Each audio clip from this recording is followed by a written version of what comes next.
नमस्कार दोस्तों, स्वागत है आपका स्टडी फॉर सिविल सर्विसेज में। उत्तर प्रदेश का कंप्लीट कॉम्प्रिहेंसिव करंट अफेयर है ये। उत्तर प्रदेश की जितनी भी सरकारी वेबसाइट है प्लस जितने भी लेटेस्ट एक्ट हैं, लेटेस्ट रिपोर्ट्स हैं, जो गवर्नमेंट ऑथेंटिक साइट्स हैं, जहां से जितनी भी उत्तर प्रदेश की न्यूज़ होती है उन सबको छांट के लाया गया है ये करंट अफेयर। तो Uttar Pradesh specific complete comprehensive current affair का पापा वीडियो है ये। इसको आप ज़रूर देखिए। जो लोग भी उत्तर प्रदेश के किसी भी प्रतियोगी परीक्षा की तैयारी कर रहे हैं, यूपीपीएससी आयोग के किसी भी एग्ज़ाम की तैयारी कर रहे हैं, आरओ की, पीसीएस की, बीओ की, लेक्चरर की, जीआईसी की, जितने भी वैकेंसी निकलती है यूपीपीएससी की, जहां जीएस और करंट अफेयर आता है, उन सबके लिए ज़रूरी है ये video. UP triple SC exams में जहां जहां उत्तर प्रदेश का करंट अफेयर पूछा जाने की संभावना रहती है, उन सबके लिए ज़रूरी है ये वीडियो। और अगर आप जो है उत्तर प्रदेश के बाहर के हैं लेकिन उत्तर प्रदेश के एग्जाम्स की तैयारी कर रहे हैं, तो ये वीडियो ज़रूर देखिएगा। वन स्टॉप डेस्टिनेशन है उत्तर प्रदेश के सभी एग्जाम्स को प्रिपेयर करने के लिए, स्टडी फॉर सिविल सर्विसेज। अगर आप स्टडी फॉर सिविल सर्विसेज को फॉलो करते हैं तो यूपी के सारे एग्जाम्स में, यूपीपीएससी के आरओ में हो गया, पीसीएस में हो गया, बीओ में हो गया, और भी जितने एग्जाम्स हैं जहां जीएस और करंट आती है, उसके लिए आप सिर्फ और सिर्फ एक ही सोर्स पर रिलाई कर सकते हैं, वो है स्टडी फॉर सिविल सर्विसेज। तो भैया ये उत्तर प्रदेश का कंप्लीट कॉम्प्रिहेंसिव लेटेस्ट ट्रेंड और पैटर्न के हिसाब से कंप्लीटली रिवाइज्ड और अपडेटेड पापा वीडियो है ये। इसको देखिए पूरा। वीडियो के लिए हम पहले ही बता चुके हैं, वीडियो फ्री थे, फ्री है, फ्री रहेंगे। पिछले 8 साल से इसको फॉलो करने वाला, स्ट्रिक्टली फॉलो करने वाला सिर्फ एक यूट्यूब चैनल है, वो है study for civil services. PDF paid ही रहेंगी इनकी, मंथली बाइलिंगुअल यूपी करंट की, बिहार करंट की, टोटल करंट की पीडीएफ आप हमारे ऐप में पा सकते हैं। पापा पीडीएफ वाला फोल्डर में आप जो है सर्च करके बाई करके डाउनलोड कर सकते हैं। इस वाले वीडियो में पिछले महीने का यूपी का, उत्तर प्रदेश का जितना करंट अफेयर सभी एग्जाम्स के लिए जरूरी है, सिर्फ उतना ही लिया गया है।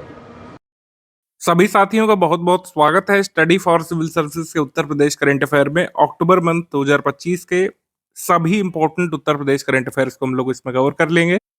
उत्तर प्रदेश के किसी भी एग्जाम की अगर आप तैयारी कर रहे हैं तो स्टडी फॉर सिविल सर्विसेज का ये ऐप जरूर देखिएगा। इसमें कई सारे एग्जाम के कई सारे इंपॉर्टेंट कोर्सेज चल रहे हैं। अगर आपको करंट अफेयर की पीडीएफ चाहिए तो अभी आप इससे परचेज कर सकते हैं अगर आप चाहें तो। और स्टडी फॉर सिविल सर्विसेज के अगर आपको टेलीग्राम ग्रुप ज्वाइन कर रहे हैं, जैसे यूपीपीएससी आरओ मेंस के लिए चल रहा है, यूपीपीएससी 2026 प्रीलिम्स के लिए और मेंस के लिए चल रहा है, और तमाम स्टेट पीसीएस एग्जाम्स के लिए जो हमारे टेलीग्राम ग्रुप चल रहे हैं, आप उनके बारे में अधिक जानकारी प्राप्त कर सकते हैं इन नंबर्स में से किसी भी एक पर व्हाट्सएप मैसेज करके। एग्रीमेंट सेक्शन की बात कर लेंगे। एग्रीमेंट अक्टूबर 2025 में हुआ, 18 सितंबर को वैसे हुआ था, अक्टूबर में इसको काउंट कर लेंगे हम लोग, और क्योंकि सितंबर में ज़्यादा कोई इंपॉर्टेंट एग्रीमेंट था नहीं। तो वियतनाम नेशनल यूनिवर्सिटी के साथ आईआईटी कानपुर का एग्रीमेंट हुआ है बेसिकली, इसको लेकर शैक्षणिक और शोध संबंधों के लिए, यानी कि memorandum of understanding to promote academic and research ties. ये पार्टनरशिप इंडिया की एक्ट ईस्ट पॉलिसी को प्रमोट करेगा। एक्ट ईस्ट पॉलिसी 2014 में इंडिया ने अडॉप्ट की थी, पीएम नरेंद्र मोदी जी के नेतृत्व में। प्रीवियसली ये पॉलिसी लुक ईस्ट पॉलिसी कहलाती थी। पीवी नरसिम्हा राव ने इसको जारी किया था अपने कार्यकाल में। आगे बढ़ेंगे अपॉइंटमेंट सेक्शन में। शुभांशु शुक्ला भारतीय वायुसेना के टेस्ट पायलट और इसरो के अंतरिक्ष यात्री, इनको डेवलप इंडिया बिल्डाथॉन 2025 का ब्रांड एम्बेसडर बनाया गया है। विकसित भारत बिल्डाथॉन के बारे में बेसिक डिटेल आप लोग कवर कर लीजिए कि मिनिस्ट्री ऑफ एजुकेशन ने नीति आयोग के साथ मिल करके, all India council of technical education के साथ मिल करके इसको जारी किया है। और ये बेसिकली स्कूल स्टूडेंट्स पर केंद्रित एक कार्यक्रम है। स्कूल स्टूडेंट्स को इस तरीके से एम्पावर करेंगे कि वो अपने सोल्यूशंस जो कि एक विकसित भारत के लिए या फिर आत्मनिर्भर भारत के लिए जरूरी हो सकते हैं, वो सुझाएंगे। फोकस ग्रुप है क्लास 6 से लेकर 12 तक के, 6 से लेकर 8 तक के बच्चे। क्लास 6 से 8 तक के बच्चों से नेशन वाइड इनोवेशन मूवमेंट के थ्रू सोल्यूशंस उनके मांगे जाएंगे, उनके विचार मांगे जाएंगे बेसिकली, कि किस तरीके से भारत एक आत्मनिर्भर देश बन सकता है। तो यही है डेवलप इंडिया बिल्डाथॉन। इसके ब्रांड एम्बेसडर बनाए गए हैं शुभांशु शुक्ला, जो कि लखनऊ से हैं, उत्तर प्रदेश से। डेवलप इंडिया बिल्डाथॉन के बारे में इतनी बातें आप जरूर ध्यान रखिएगा। अवार्ड्स एंड ऑनर्स में कवर करेंगे। 7 stars luxury hospitality and lifestyle award ये उत्तर प्रदेश सरकार को मिला था। Best spiritual tourism destination award की कैटेगरी में उत्तर प्रदेश को सम्मानित किया गया था। बेसिकली लिस्बन पोर्चुगल में ये कार्यक्रम हुआ था। 7 stars luxury hospitality and lifestyle awards इसमें उत्तर प्रदेश को बेस्ट स्पिरिचुअल टूरिज्म डेस्टिनेशन पुरस्कार से सम्मानित किया गया है। ऑब्ituary सेक्शन में आ जाते हैं। पंडित छन्नूलाल मिश्रा हिंदुस्तानी शास्त्रीय संगीत के गायक, ये नहीं रहे। 89 वर्ष की आयु में इनका निधन हुआ। पद्म विभूषण तक का पुरस्कार इनको मिल चुका है वर्ष 2020 में, और 2010 में इनको पद्म भूषण मिला था। 2010 में उत्तर प्रदेश द्वारा यश भारती सम्मान इनको मिला था। ये ख्याल गायकी के साथ साथ ठुमरी, दादरा, चैती और कजरी जैसे जो सेमी क्लासिकल फॉर्म्स हैं उत्तर प्रदेश के, उससे भी जुड़े रहे थे। इनका घराना क्या है, किराना घराना और बनारस घराने से जुड़े हुए थे। ठीक है, पंडित छन्नूलाल मिश्रा। आगे बढ़ेंगे। Schemes, campaign, initiative. Good Samaritan initiative ये उत्तर प्रदेश सरकार के अंतर्गत बेसिकली पुलिस ने चलाई है। तो उत्तर प्रदेश पुलिस अस्पताल के सहयोग से जो फर्स्ट रिस्पॉन्डर्स होते हैं एक्सीडेंट के, उनका विवरण वेरीफाई करेगी। किस लिए? क्योंकि जो गुड समैरिटन होते हैं, जो कि गोल्डन आवर में, जैसे गुड समैरिटन, गोल्डन आवर जिनको नहीं समझ में आ रहा, तो मोटर व्हीकल्स एक्ट जो मतलब कह सकते हैं हमारा सेंट्रल लेवल का जो मोटर वाहन अधिनियम है 2019 में, उसमें जो अमेंडमेंट किए गए थे उससे जुड़े गए थे टर्म्स। गोल्डन आवर यानी कि दुर्घटना होने के 1 घंटे बाद तक का समय गोल्डन आवर कहा जाता है, जिसमें मरीज को बचाया जा सकता है, पीड़ित को बचाया जा सकता है। और गुड समैरिटन एक नेक व्यक्ति को कहा जाता है, जो किसी कह सकते हैं घायल व्यक्ति को अस्पताल तक पहुंचाता है। उसके लिए जो टर्म यूज किया जाता है, नेक व्यक्ति हिंदी में और गुड समैरिटन इंग्लिश में, वही है। तो उत्तर प्रदेश की पुलिस बेसिकली क्या करेगी, हॉस्पिटल्स में जा करके वेरीफाई करेगी कि जो फर्स्ट रिस्पॉन्डर्स होते हैं एक्सीडेंट के, जिन लोगों ने घायल को अस्पताल पहुंचाया, उनको राहवीर सर्टिफिकेट मिलेगा और उनको 25,000 रुपये का पुरस्कार भी मिलेगा। ठीक है, तो फर्स्ट रिस्पॉन्डर्स को ये अवार्ड मिलेगा। इवन अगर विक्टिम के ट्रीटमेंट के दौरान डेथ भी हो जाती है, तब भी उसको अस्पताल लाने के लिए सम्मानित किया जाएगा। तो उत्तर प्रदेश के जो गुड समैरिटन है, रोड एक्सीडेंट्स में जो फर्स्ट रिस्पॉन्डर्स का कार्य करेंगे, उनको 25,000 रुपये की राशि से उत्तर प्रदेश पुलिस सम्मानित करेगी। गोमती पुनर्जीवन मिशन, ये गोमती नदी के रिजुवनेशन के लिए लाया गया है, जिससे लखनऊ और सुल्तानपुर जैसे प्रमुख शहरों से जो गोमती नदी निकलती है, उसका जो इकोलॉजिकल हेल्थ है उसको रीइंस्टेट किया जा सके। इसमें गिरने वाले 95% सीवेज को इंटरसेप्ट करना और नदी के प्राकृतिक प्रवाह को पुनर्जीवित करना उद्देश्य है। इस मिशन के अंतर्गत पीलीभीत से गाजीपुर तक पूरे गोमती नदी बेसिन को कवर किया गया है। तो आप जल्दी से कमेंट करके बता दीजिए शॉर्ट एंड स्वीट आंसर कि ओरिजिन क्या है, गोमती नदी का ओरिजिन आप कमेंट सेक्शन में लिख करके बता दीजिए जल्दी से। ऑपरेशन शिकंजा, ये आर्थिक अपराध प्रकोष्ठ यानी कि इकोनॉमिक ऑफेंसेस विंग जो है उत्तर प्रदेश पुलिस के अंतर्गत इन्होंने चलाया था, कि इकोनॉमिक ऑफेंडर्स जो कि फरार हो चुके हैं, फिर जिनका नहीं पता चल रहा है, उनको ढूंढ करके उनकी जवाबदेही सुनिश्चित की जाए। जो लॉन्ग टाइम एब्सकॉन्डिंग क्रिमिनल्स हैं, जो फाइनेंशियल स्कैम्स में इन्वॉल्व है उत्तर प्रदेश में, उनको ढूंढ करके उनकी अकाउंटेबिलिटी सुनिश्चित की जाए। और जो पब्लिक फंड को एम्बेजल उन्होंने किया है, धोखाधड़ी से धन जुटाया है पब्लिक का, उसको जो है जब्त किया जा सके। आगे है गौ पर्यटन इनिशिएटिव। गौ पर्यटन के तहत उत्तर प्रदेश बेसिकली गौ संरक्षण के प्रयास तो कर ही रही है, यानी कि काऊ कंजर्वेशन, गोवंश कंजर्वेशन वो तो चल ही रहा है, लेकिन काऊ आधारित उत्पादों को भी प्रमोट किया जाएगा अब, यानी कि काऊ बेस्ड प्रोडक्ट्स जो है उत्तर प्रदेश में वो प्रमोट किए जाएंगे। काऊ बेस्ड प्रोडक्ट्स में काऊ डंग है, काऊ यूरिन है, उसके एडवांटेजेस बताए जाएंगे, उसके बारे में अवेयरनेस क्रिएट की जाएगी। काऊ घी के क्या क्या एडवांटेजेस हैं उसके बारे में जागरूकता फैलाई जाएगी। और इंडिजिनस इंडस्ट्रीज जो हैं, जो काऊ प्रोडक्ट संबंधित है, उनको प्रमोशन मिलेगा। प्रत्येक जिले में एक आदर्श गौशाला स्थापित करने का लक्ष्य भी रखा गया है। ठीक है, एक आदर्श गौशाला जो है ये स्थापित किया जाएगा हर डिस्ट्रिक्ट में जो है उत्तर प्रदेश में। तो ये है उत्तर प्रदेश का काऊ टूरिज्म कैंपेन। आगे बढ़ेंगे समिट सेक्शन में। CSIR स्टार्टअप कनक्लेव, ये लखनऊ उत्तर प्रदेश में हुआ था। ये बेसिकली कहाँ पे हुआ था लखनऊ में?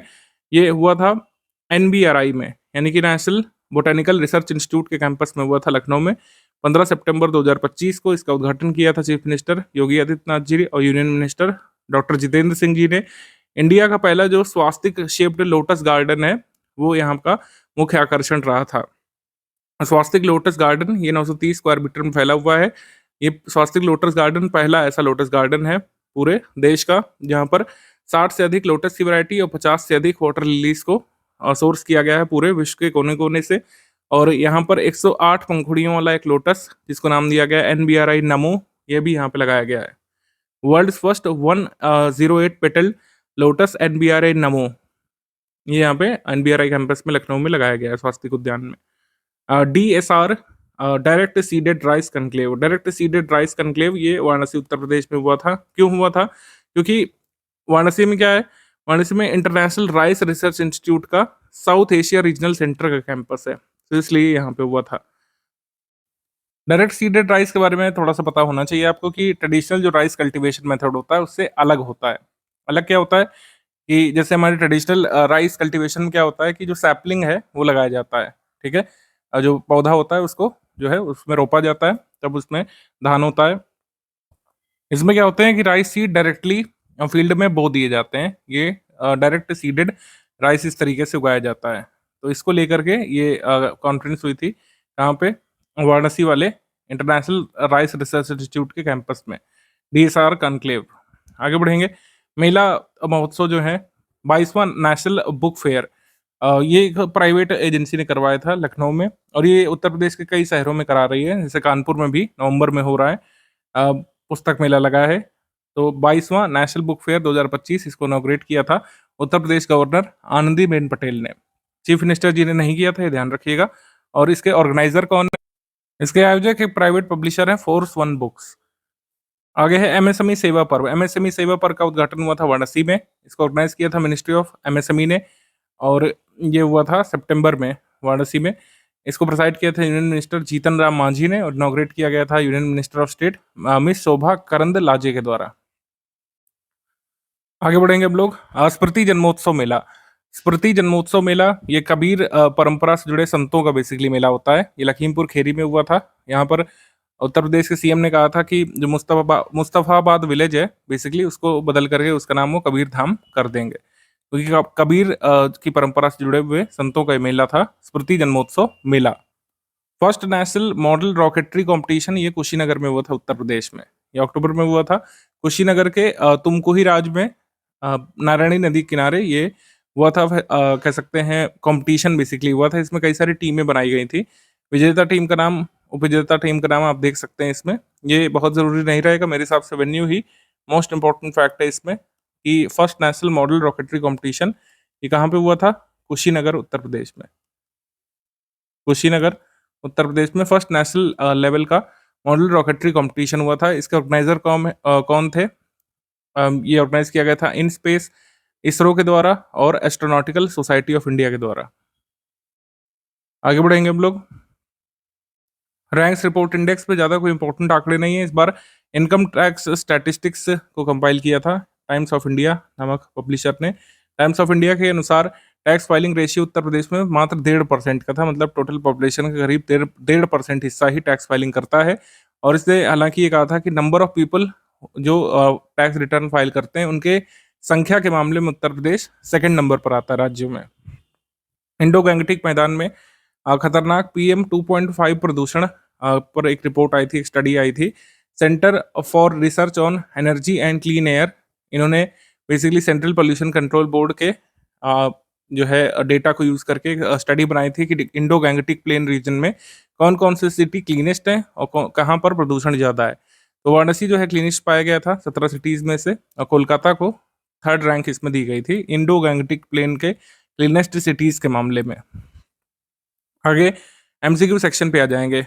एमसीक्यू सेक्शन में हमको देखना है कि मुख्यमंत्री योगी आदित्यनाथ जी ने लखनऊ में पीटीसी इंडस्ट्रीज के स्ट्रेटेजिक मटेरियल्स टेक्नोलॉजी कॉम्प्लेक्स में टाइटेनियम और सुपर अलॉय मटेरियल प्लांट्स का उद्घाटन किया था। इनका उद्घाटन तो हुआ था, लेकिन रक्षा मंत्री राजनाथ सिंह जी ने किया था, योगी आदित्यनाथ जी ने नहीं। इसके बाद है कि उत्तर प्रदेश कैबिनेट ने अप्रूव किया था Uttar Pradesh district mineral foundation trust के रूल्स को अमेंड किया बेसिकली, क्योंकि प्रधानमंत्री खनिज क्षेत्र कल्याण योजना के तहत गाइडलाइन जारी की गई हैं। ये सही है। प्रधानमंत्री खनिज क्षेत्र कल्याण योजना ये कहती है कि खनिज क्षेत्र यानी जहाँ से खनिज निकाला जाता है उनके आसपास के क्षेत्रों का डेवलपमेंट बेसिकली किया जाएगा। उसके लिए ये डिस्ट्रिक्ट मिनरल फाउंडेशन ऐसे क्रिएट किए जा सकते हैं, डिस्ट्रिक्ट मिनरल फाउंडेशन ट्रस्ट, और उनका पैसा जो है बेसिकली वहाँ के डेवलपमेंट में खर्च किया जाएगा। तो सेकंड स्टेटमेंट सही। थर्ड स्टेटमेंट है कि गौतम बुद्ध यूनिवर्सिटी ग्रेटर नोएडा में जो है इसने होस्ट किया था अभिधम्म दिवस। अभिधम्म दिवस शरद पूर्णिमा के दिन 7 अक्टूबर को होस्ट किया था Gautam Buddha university greater Noida campus ने। ये सही है, अभिधम्म दिवस यहाँ पे हुआ था उत्तर प्रदेश में। तो हमारा आंसर क्या हो जाएगा इसमें? आंसर यहाँ पर सही हो जाएगा 2 and 3 only correct. 2 and 3 only correct, C यहाँ पे सही उत्तर है, सी। आगे बढ़ेंगे हम लोग। अच्छा, एक चीज ध्यान रखिएगा कि जो Uttar Pradesh mineral foundation trust बनेगा, इसमें रूल्स में जो अमेंड हुआ इसमें कहा गया कि 70% डिस्ट्रिक्ट मिनरल फाउंडेशन के फंड्स का ही खर्च किया जाएगा directly, development of mining affected areas में, जैसे वहाँ के ड्रिंकिंग वाटर को इम्प्रूव करने के लिए, हेल्थ के लिए, एजुकेशन के लिए और एनवायरमेंटल प्रोटेक्शन के लिए। आगे बढ़ेंगे हम लोग। 26 अक्टूबर 2025 को उत्तर प्रदेश के गाजियाबाद के इंदिरापुरम में यशोदा मेडिसिटी का उद्घाटन किसने किया था? ये एक प्राइवेट जो है इनिशिएटिव था, लेकिन इसको इनॉग्रेट किया था प्रेसिडेंट ऑफ इंडिया ने। ठीक है, ये यहाँ पे सही है। आगे उत्तर प्रदेश सरकार ने 5 मेट्रो शहरों में सैटेलाइट इन्वेस्टमेंट प्रमोशन ऑफिस खोलने की घोषणा की थी। निम्नलिखित में से कौन से शहर उसमें शामिल नहीं है? तो कोई भी प्रबुद्ध व्यक्ति सोच सकता था कि इन्वेस्टमेंट प्रमोट करने के लिए अपनी राजधानी में ऑफिस तो डालेंगे नहीं, ये जाहिर सी बात है कहीं दूर डालेंगे। मुंबई, बेंगलुरु, हैदराबाद, चेन्नई और न्यू दिल्ली में ये satellite investment promotion office invest UP खोले जाएंगे उत्तर प्रदेश में इन्वेस्टमेंट प्रमोट करने के लिए या अट्रैक्ट करने के लिए। इंस्पायर पुरस्कार मानक स्कीम के तहत उत्तर प्रदेश ने देश में कौन सा स्थान हासिल किया है? मानक यानी कि million minds augmenting national aspiration and knowledge scheme. 10 से 15 साल की एज ग्रुप के स्टूडेंट्स को, जो कि कक्षा 6 से 10 में पढ़ते हैं, उनको बेसिकली इसमें आच्छादित किया गया है। और जो है इंस्पायर अवार्ड जो है स्कीम में पहला स्थान मिला है उत्तर प्रदेश को। इंस्पायर मानक योजना में स्टैंडर्ड लिखा है, इंस्पायर अवार्ड मानक योजना में उत्तर प्रदेश को पहला स्थान मिला है। सेकंड नंबर पर कौन है? राजस्थान और बाद में कर्नाटक। और यहाँ पर top 5 performing district Pratapgarh, Prayagraj, Lucknow, Hardoi और जौनपुर सबसे ज़्यादा यहाँ पर रजिस्ट्रेशन हुए हैं। कौन सा स्टेटमेंट यहाँ पे रॉन्ग है? भारतीय रेलवे ने दुधवा राष्ट्रीय उद्यान से गुजरने वाले 171 किलोमीटर लंबे Mailani Nanpara metre gauge line को हेरिटेज रूट घोषित कर दिया। इसका आशय ये है कि इसको चौड़ा नहीं किया जाएगा, यानी मीटर गेज से बड़ा नहीं किया जाएगा, इसको ऐसे रहने दिया जाएगा और एक हेरिटेज रूट घोषित कर दिया गया है। ये सही है। उसके बाद देखिए 782 फ्लड इफेक्टेड ब्लॉक्स जो हैं 51 डिस्ट्रिक्ट ऑफ उत्तर प्रदेश में, यहाँ पर फिलेरियासिस इन्फेक्शन रेट कम हुआ है। ये 544 ब्लॉक्स में, यानी करीब 70% ऐसे ब्लॉक्स में 3% तक आ गया है। ये डेटा थोड़ा सा फ्लॉड है, 1% से भी नीचे दर्ज किया गया है अभी लेटेस्ट स्टडी में। उत्तर प्रदेश गवर्नमेंट ने अनाउंस किया सब्सिडी 40 से 50% तक की on machines like mulchers and trenchers to encourage farmers. ये सही है, सब्सिडी उत्तर प्रदेश सरकार ने अनाउंस की है। हमारा आंसर यहाँ पर सही हो जाएगा। इनकरेक्ट है ओनली 2, इनकरेक्ट है ओनली 2, केवल 2। तो उत्तर प्रदेश गवर्नमेंट ने एक टोकन पेमेंट सिस्टम ये जारी किया है to ensure transparent and secure application for process of farmers की, जो फार्मर को मिलने वाली सब्सिडी है उसको कोई और साइफन ना करे, उसको कोई और दूसरा ना ले जाए। ये इक्विपमेंट्स उत्तर प्रदेश सरकार इसलिए भी प्रमोट कर रही है, ट्रेंचर्स और मल्चर्स, क्योंकि स्टबल बर्निंग उत्तर प्रदेश में काफ़ी बढ़ गई है। स्टबल बर्निंग यानी कि जो पराली जलाई जाती है वो काफ़ी यहाँ पे बढ़ गई है। आगे है 8 अक्टूबर 2025 तक भारतीय वायुसेना की 93वीं वर्षगांठ किस एयरफोर्स स्टेशन मनाई गई थी? उत्तर प्रदेश के गाजियाबाद के हिंडन एयरफोर्स स्टेशन में मनाई गई थी। वायुसेना प्रमुख air chief marshal AP Singh ने औपचारिक परेड का निरीक्षण किया था। हालांकि जो ट्रेडिशनल फ्लाई पास्ट और एयर डिस्प्ले है ये कहाँ पे हुआ था? नवंबर में हुआ था गुवाहाटी में। अक्टूबर 2025 में लखनऊ नगर निगम ने कहाँ पर उत्तर प्रदेश का नहीं देश का पहला पशु जन्म नियंत्रण प्रशिक्षण केंद्र शुरू किया था? ये ऐसा फैक्ट है कि अब ये स्टैटिक का पार्ट बन चुका है और ये साल 2 साल बाद 3 साल बाद भी आगे पूछा जा सकता है। ठीक है, तो इसको आप अपनी स्टैटिक जीके के नोट्स में ऐड कर सकते हैं कि इंडिया का पहला animal birth control training centre जो है ये कहाँ पे खोला गया? लखनऊ में, लखनऊ के जरहरा में। जरहरा में ये खोला गया है और बाकायदा इसमें animal welfare board of India का सपोर्ट है। ह्यूमन वर्ल्ड फॉर एनिमल्स नामक एक संगठन भी इसमें सहयोग कर रहा है, उत्तर प्रदेश के सरकार के सहयोग से खोला गया है। इसका उद्देश्य कुल मिलाकर है कि जो लोग भी एनिमल बर्थ कंट्रोल की ट्रेनिंग लेना चाहते हैं उनको 15 दिन तक का ये कोर्स कराया जाएगा, जिसमें क्लासरूम सेशन के अलावा dog handling, anaesthesia, sterilisation technique, post operative care, ये सब सिखा करके उनको बाकायदा एक सर्टिफिकेट दिया जाएगा जब उनकी 15 दिन की ट्रेनिंग पूरी हो जाएगी। तो जरहरा में, लखनऊ में ये खोला गया है। आगे निम्नलिखित में से कौन सा कथन सही है? मुख्यमंत्री योगी आदित्यनाथ जी ने मंत्रिमंडल बैठक में उत्तर प्रदेश सुगम व्यापार प्रावधानों का संशोधन अध्यादेश मंजूर किया था। ईज ऑफ डूइंग बिजनेस को प्रमोट करने के लिए जो कई सारे उत्तर प्रदेश के पुराने कानून हैं जिसमें छोटी छोटी बातों को अपराध बताया गया है, तो उसको अपराध की श्रेणी से हटाने के लिए ये ऑर्डिनेंस पास किया उत्तर प्रदेश सरकार ने। ठीक है, अक्टूबर 2025 में गाजियाबाद स्थित बुड़ाकी में एकीकृत औद्योगिक टाउनशिप तथा लॉजिस्टिक्स हब के विकास को स्वीकृति प्रदान कर दी गई थी उत्तर प्रदेश के द्वारा। ये स्टेटमेंट रॉन्ग है क्योंकि बुड़ाकी जो है ये ग्रेटर नोएडा में, बुड़ाकी में जो इंटीग्रेटेड इंडस्ट्रियल टाउनशिप और लॉजिस्टिक्स हब बनने वाला है ये गाजियाबाद में तो है ही नहीं, ये ग्रेटर नोएडा का पार्ट है। ये कहाँ पे? ग्रेटर नोएडा में। ग्रेटर नोएडा। आगे उत्तर प्रदेश सरकार ने राज्य के प्रत्येक मंडल मुख्यालय पर दिव्यांग पुनर्वास केंद्र स्थापित करने की घोषणा की थी। ये सही है, दिव्यांग पुनर्वास केंद्र स्थापित किए जाएंगे। करेक्ट। तो आंसर यहाँ पर सही हो जाएगा correct, all of the above. All of the above correct हो जाएगा, डी सही है, डी। तो ये ऑर्डिनेंस इसलिए पास किया गया है क्योंकि 99% जो क्रिमिनल प्रोविजंस थे 13 मेजर इंडस्ट्रियल और कमर्शियल एक्ट जो उत्तर प्रदेश में थे, जैसे factories act, shops and commercial establishment act, motor transport workers act, boilers act, contract labour act, इसमें कई सारे प्रोविजंस में ऐसे प्रावधान थे जिसमें छोटे छोटे चीज़ों को अपराध बताया गया है। अब ईज ऑफ डूइंग बिजनेस को प्रमोट करने के लिए उनको अपराध की श्रेणी से हटाना जरूरी था कुछ प्रोविजंस को, इसी वजह से उत्तर प्रदेश ने ऑर्डिनेंस पारित किया है। आगे अक्टूबर 2025 में उत्तर प्रदेश सरकार ने पेराई सत्र 2025-26 में गन्ने के लिए जो राज्य परामर्शित मूल्य होता है यानी स्टेट एडवाइज्ड प्राइस, उसमें कितने की बढ़ोतरी प्रपोज की है? 30 रुपये बढ़ोतरी प्रपोज कर दी गई है। तो 360 से 390 रुपये पर क्विंटल यहाँ पर शुगर केन का ये अप्रूव कर दिया गया है, सी यहाँ पे सही है। आगे है अक्टूबर 2025 में उत्तर प्रदेश के किस जिले की हैंड टफ्टेड कालीन को विश्व की सबसे बड़ी कालीन, जिसका साइज करीब 12,464 स्क्वायर मीटर बताया जा रहा है, इसको Guinness book of world record में रजिस्टर किया गया है। ठीक है, वर्ल्ड्स लार्जेस्ट कारपेट के रूप में भदोही में बनी इस कालीन को रजिस्टर किया गया है। हालांकि ये बिछाई गई कजाकिस्तान के अस्ताना में ग्रैंड मॉस्क में, मस्जिद में इसको बिछाया गया है। कारपेट की वैल्यू बताई जा रही है करीब 132 million rupees in Indian rupees. ये हैंड टफ्टेड टेक्निक से बनाई गई। कहाँ पे? ऑब्वियस सी बात है, कालीन नगरी में, भदोही में इसको बनाया गया था कारीगरों के द्वारा। ए।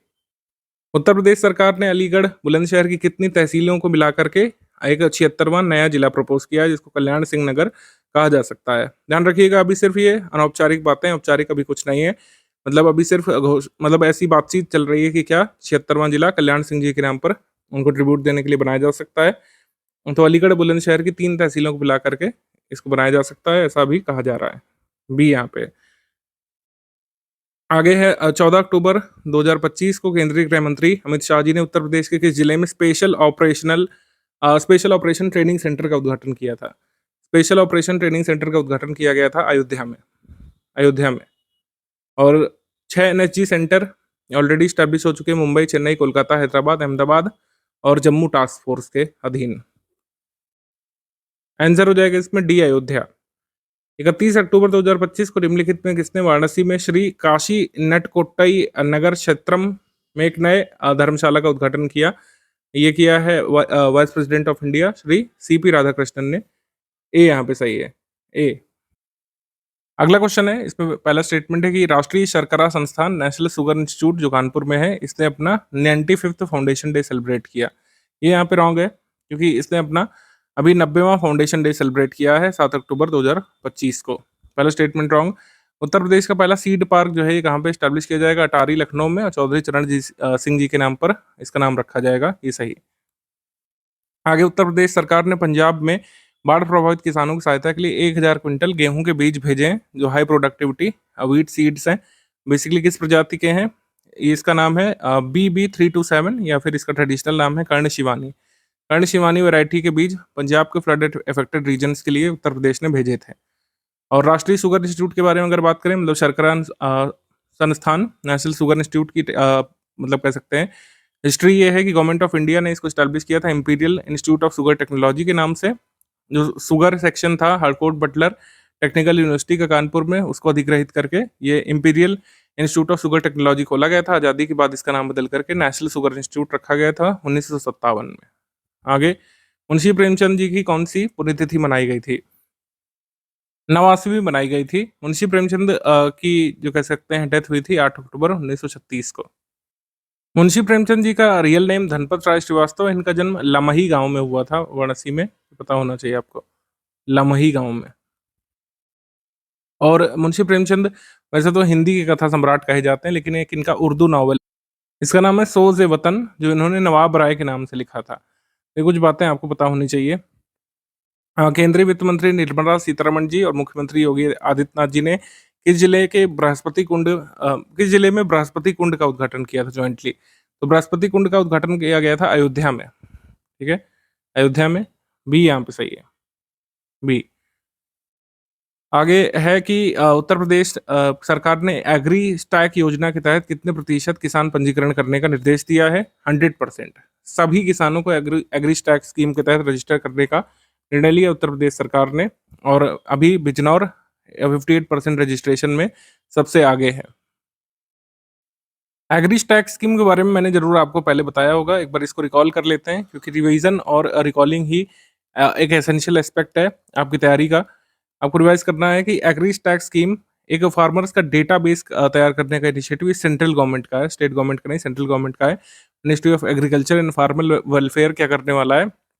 कृषि एवं किसान कल्याण मंत्रालय फार्मर्स की यूनिक आईडी यूआईडी बनाना चाहता है। जैसे हमारे यहाँ पर देश में आधार जैसा प्रयोग हो चुका है कि सभी के पास एक यूनिक आधार नंबर है, किसी एक का आधार नंबर दूसरे से मैच नहीं होता है। तो ऐसे ही यूआईडीज यानी कि यूनिक आईडीज फार्मर्स की बनाई जाएंगी, जिसमें उनके एग्रीकल्चरल एक्टिविटीज को जो है स्टोर किया जाएगा। एग्रीकल्चरल एक्टिविटीज में क्या है भाई, कि उनकी लैंड होल्डिंग्स कितनी कितनी उनकी लैंड होल्डिंग्स है, उनका कोऑर्डिनेट्स वगैरह क्या है, कहाँ कहाँ पे वो अवस्थित है, वो क्या क्या उगाते हैं, ठीक है, क्रॉप्स वगैरह की डिटेल, क्या क्या कैसे कैसे उगाते हैं, ये सब। और इन सारी जानकारियों को एकत्रित करके फिर क्या हो सकता है कि फार्मर्स अपनी यूआईडीज की मदद से different government scheme awareness programme में पार्टिसिपेट कर सकेंगे। अगला क्वेश्चन है कि कौन सा स्टेटमेंट यहाँ पे इनकरेक्ट है। उत्तर प्रदेश सरकार ने अभी एक नोटिफिकेशन निकाला है जिसमें कई सारे रिस्ट्रिक्शंस लगाए गए हैं ऐसी एक्टिविटीज पर जो सोशल हार्मनी को कह सकते हैं, जो डिसरप्ट करते हैं, या फिर सोशल हार्मनी प्रमोट करने संबंधी कई सारी गाइडलाइन जारी की गई हैं। ये सही। आगे प्रश्न है कि नमो भारत ट्रेन अब भारत की सबसे तेज ट्रेन बन गई है, जो दिल्ली मेरठ आरआरटीएस कॉरिडोर पर 160 किलोमीटर पर आवर की स्पीड से चल रही है। ये सही। आगे है कि more than 23.82 crore devotees had visited Ayodhya in Uttar Pradesh between January and June 2025। तो कोई भी स्टेटमेंट यहाँ पे इनकरेक्ट नहीं है। आंसर हो जाएगा इसमें डी। डी यहाँ पे सही कथन है, क्योंकि तीनों स्टेटमेंट मतलब करेक्ट है, इनकरेक्ट कोई नहीं, तो डी यहाँ पे सही विकल्प है हमारा। वंदे भारत एक्सप्रेस जो चल रही है वो गतिमान एक्सप्रेस, इनकी स्पीड थोड़ी सी कम कर दी गई है, इस वजह से नमो भारत एक्सप्रेस ट्रेन इस समय फास्टेस्ट इन इंडिया है। आगे क्वेश्चन है, उत्तर प्रदेश में कुल कितनी नई फैक्ट्रियां स्थापित की गई थी 2024-25 की अवधि में? 4000 नई फैक्ट्रीज लगाई गई थी। डी यहाँ पे सही है। तो इस तरीके से उत्तर प्रदेश में फैक्ट्रीज की संख्या पहुंच चुकी है टोटल 27,000। कितनी? 27,000। वित्त वर्ष 2023-24 में उत्तर प्रदेश से लगभग 3.5 अरब अमेरिकी डॉलर का वस्त्र एवं परिधान निर्यात हुआ था, जो देश के कुल वस्त्र और परिधान निर्यात का लगभग कितना प्रतिशत है? यानी कि जितना भी टेक्सटाइल एंड एपरल एक्सपोर्ट हुआ है भारत का, उसमें उत्तर प्रदेश का कितना परसेंटेज है? उत्तर प्रदेश का हिस्सा है 9.6%। 9.6% उत्तर प्रदेश का हिस्सा है, ठीक है। आगे कि उत्तर प्रदेश के सीएम योगी आदित्यनाथ जी ने डायरेक्ट किया implementation of digital agricultural policy. Digital agricultural policy जल्द ही डिजिटल कृषि नीति जारी की जा सकती है उत्तर प्रदेश में, जिससे डिजिटल इनोवेशन फार्मर्स के लिए प्रमोट की जा सके। ये सही। उत्तर प्रदेश गवर्नमेंट ने टारगेट सेट किया फिलेरियासिस को एंड करने का 2028 तक। ये स्टेटमेंट रॉन्ग है, फ्लॉड है, क्योंकि 2027 तक का टारगेट है, हम डिस्कस कर चुके हैं उत्तर प्रदेश का फिलेरिया मिटाने का। आगे है, उत्तर प्रदेश सरकार ने केंद्र सरकार की एक राज्य एक वैश्विक गंतव्य पहल के तहत गौतम बुद्ध नगर को शहरी और अनुभवात्मक पर्यटन के एक मॉडल के रूप में बदलने की एक महत्वाकांक्षी योजना की घोषणा की है। यानी कि Gautam Buddh Nagar will be transformed into model of urban and experiential tourism. तो ये सही है। हमारा आंसर क्या हो जाएगा इसमें? सभी स्टेटमेंट यहाँ पर करेक्ट होते हैं, लेकिन सेकंड वाला रॉन्ग है। आंसर हो जाएगा इसमें ए, 1 एंड 3 ओनली। 1 एंड 3 ओनली, ए। आगे बढ़ेंगे हम लोग। उत्तर प्रदेश सरकार ने ग्रामीण अर्थव्यवस्था को प्रमोट करने और रोजगार सृजन के लिए फार्म स्टे योजना के तहत निवेशकों की पूंजी निवेश पर कितने प्रतिशत तक सब्सिडी प्रदान करने की घोषणा की है? तो सब्सिडी जो है ये रहेगी 10% से लेकर 25% तक, अलग अलग पूंजी निवेश के मामले में, ठीक है।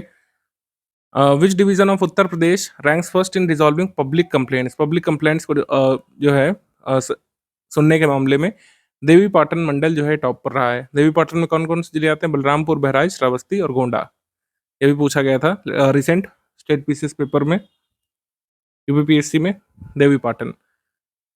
हमारा लास्ट सवाल है कि उत्तर प्रदेश सरकार ने 3288 सरकारी स्कूलों में और जिला शिक्षा और प्रशिक्षण संस्थानों में यानी डाइट में लर्निंग बाय डूइंग मॉडल के माध्यम से एक्सपीरियंशियल और कौशल आधारित शिक्षा को प्रमोट करने का एक व्यापक कार्य योजना विकसित कर ली है। ये सही है। एक कॉम्प्रिहेंसिव एक्शन प्लान बना लिया गया है experiential and skill based education system को प्रमोट करने के लिए लर्निंग बाय डूइंग मॉडल के माध्यम से। ठीक है, इसमें साइंस और मैथ्स टीचर्स को ट्रेनिंग दी जाएगी। ठीक है,